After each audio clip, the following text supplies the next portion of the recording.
யாழ்ப்பாணத்தை உலுக்கிய இளம் குடும்ப பெண் படுகொலை. காரைநகர் பகுதியைச் சேர்ந்த சுரேஷ்குமார் குலதீபா என்ற இளம் குடும்ப பெண்ணின் கொலைக்கு எதிர்ப்பு தெரிவித்து முன்னெடுக்க திட்டமிடப்பட்டிருந்த போராட்டத்திற்கு நீதிமன்றம் தடை உத்தரவு பிறப்பித்துள்ளது. குறித்த பெண்ணின் உடல் கண்டுபிடிக்கப்பட்டு ஒரு சில நாட்களே ஆன நிலையில் புலன் விசாரணை மேற்கொள்ளப்பட்டு 2 சந்தேக நபர்கள் சபாநாயகருக்கு எதிரான நம்பிக்கையில்லா பிரேரணை தயார். சபாநாயகர் ஜகத் விக்ரமரத்னவுக்கு எதிராக நம்பிக்கையில்லா பிரேரணை வரைவு மசோதா தயார் செய்யப்பட்டுள்ளதாக நாடாளுமன்ற உறுப்பினர் அஜித் பெரேரா தெரிவித்துள்ளார். ஐக்கிய மக்கள் சக்தியின் நாடாளுமன்ற உறுப்பினர் அஜித் பெரேரா இது குறித்தும் கருத்து வெளியிட்டுள்ளார். பாதுகாப்பு பிரதி அமைச்சர் அருண ஜெயசேகரவுக்கு நம்பிக்கையில்லா பிரேரணையை எதுவித நியாயமான காரணங்களுமின்றி சபாநாயகர் ஜகத் விக்ரமரத்ன நிராகரித்துள்ளார். அதன் மூலம் அவர் நாடாளுமன்றத்தை பிழையாக வழிநடத்தியுள்ளார் என தெரிவிக்கப்படுகிறது.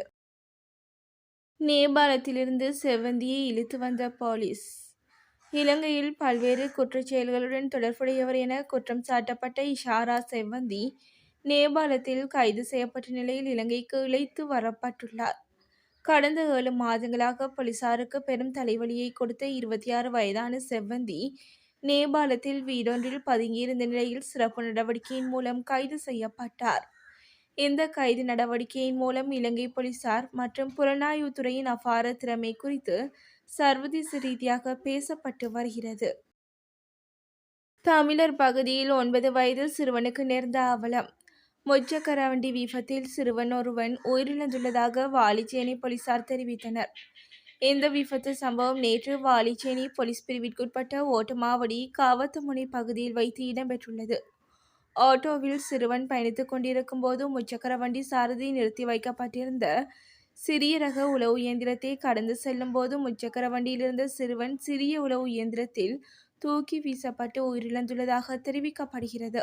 இந்த விபத்தில் உயிரிழந்தவர் காவத்தமுனை பாடசாலை வீதியைச் சேர்ந்த 9 வயதுடைய சிறுவனாவான்.